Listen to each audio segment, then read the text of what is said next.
طریقے سے پتا چلتا ہے کہ دنیا میں ہو کیا رہا ہے. اگر آپ نے ایکس اکاؤنٹ نہیں بنایا تو ایکس اکاؤنٹ بنائیں. وہاں پہ ہر گزرتے منٹ کے ساتھ ایک نئی خبر آ رہی ہے. حالات کس طرف پلٹا کھا رہے ہیں یہ آپ کو سوشل میڈیا سے یا انٹرنیشنل میڈیا سے پتا چلتا ہے. پاکستان کا میڈیا آپ کو وہ بتاتا ہے جو پاکستان کی عسکری ریاست چاہتی ہے, اور عسکری ریاست ہمیشہ سے یہ چاہتی ہے کہ آپ کو بے خبر رکھا جائے.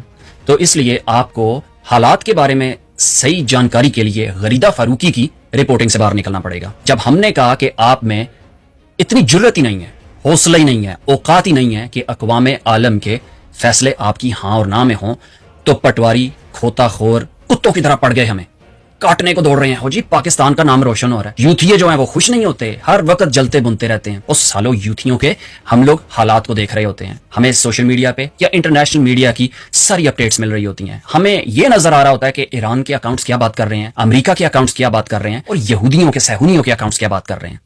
جو حقیقت ہے نا آج کے دور میں وہ یہ ہے کہ اسرائیل صہیونی نیتن یاہو کی ہاں اور نہ میں اقوام عالم کے فیصلے ہو رہے ہیں.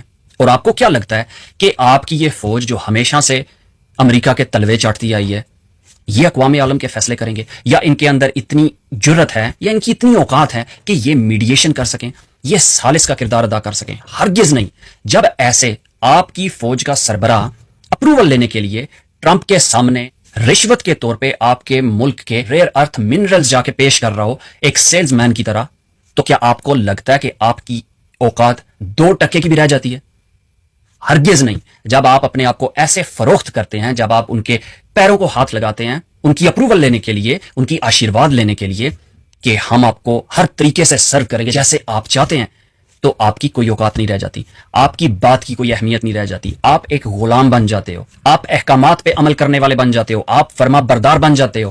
اور اسی دوران یہ تصویر جو آپ کے سامنے ہے یہ ثابت کر رہی ہے کہ آپ ثالث نہیں, آپ فرما بردار ہو. پاکستان کی فوج کے اوپر ریٹائرمنٹ کے بعد مسلط ہونے والا عاصم منیر یہ ٹرمپ کا فرما بردار ہے. یہ اس کے ساتھ برابری کی سطح پہ بیٹھ کے کوئی کسی قسم کے مذاکرات نہیں کر سکتا. جب آپ کی فوج کا یہ اللیجٹمیٹ سربراہ پاکستان کے جمہوری پروسیس کو ڈیریل کرتے ہوئے انتخابات پہ ڈاکہ مار کے اس اردلی کو آپ کے اوپر مسلط کرے گا, اور یہ جا کے ٹرمپ کو کہے کہ I would like to salute you mister president, تو آپ کی اوقات 2% کی نہیں رہ جاتی. آپ ثالث نہیں فرما بردار بن جاتے ہو. جب آپ کی یہ اوقات ہے تو آپ کو کیا لگتا ہے کہ وہ آپ کی کوئی بات مانیں گے؟ ہرگز نہیں. آپ نے ان کے احکامات پہ عمل کیا, وینیو پرووائڈ کیا. دن میں آپ اپنی کور کمانڈر کانفرنس میں ان کی مذمت کر رہے تھے, آپ اعلان کر رہے تھے کہ جنگ اگر بڑھی, حالات خراب ہوئے, تو ہم حالات کے مطابق یہ فیصلہ کرتے ہیں کہ ہم سعودی عرب کے ساتھ کھڑے ہوں گے. اور جب آپ یہ ڈونگ رچا رہے تھے, سعودی عرب کی حمایت میں ایران کی مخالفت کر رہے تھے, اسی شام ٹرمپ نے آپ کو ایک ڈرافٹ بھیج دیا کہ آپ نے میڈیشن کروانی ہے, ہم آپ کے ہاں آ رہے ہیں, وہاں پہ بیٹھ کے ہم ان سے بات کرنا چاہتے ہیں, کیونکہ یہ کہیں اور نہیں جائیں گے, کیونکہ یہ ابھی شاید آپ پہ تھوڑا اعتماد کرتے ہیں, ٹرسٹ کرتے ہیں کہ آپ کے ملک کی عوام ہماری حمایت میں کھڑے ہیں, اس لیے آپ تھوڑی غیرت کر جائیں گے, آپ ہمیں ایک وینیو پرووائڈ کریں گے. اس لیے ایرانی بھی آ گئے. دن میں ان کو برا بھلا کہہ رہے ہیں, رات کو ڈرافٹ پوسٹ کر کے تو مذاکرات کھیلنا شروع ہو گئے. نام بن گیا جی پاکستان مذاکرات کروا رہا ہے ٹرمپ کے بھیجے گئے ڈرافٹ کے اوپر.